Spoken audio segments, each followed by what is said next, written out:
Hello guys, तो आप सब लोग का फिर से एक बार मेरे यूट्यूब चैनल में स्वागत है। जितने भी भाई लोग चैनल पे बने हैं ऐसे ही बने रहें।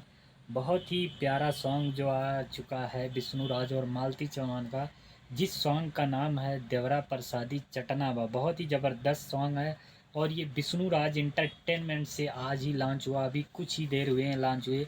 और बहुत ही अच्छा इसका रिस्पॉन्स मिल रहा है। आप लोग जाके इस गाने को सुनिए और अपना प्यारा आशीर्वाद दीजिए। विष्णु राज इंटरटेनमेंट पे ये गाना आज ही अभी लॉन्च हुआ है। तो जिस सॉन्ग का नाम है देवरा प्रसादी चटनाबा, बहुत ही ज़बरदस्त देवी गीत है, आप लोगों के बीच लेकर आए हैं। तो आप लोग जाइए, ज़्यादा से ज़्यादा उस सॉन्ग को प्यारा आशीर्वाद दीजिए।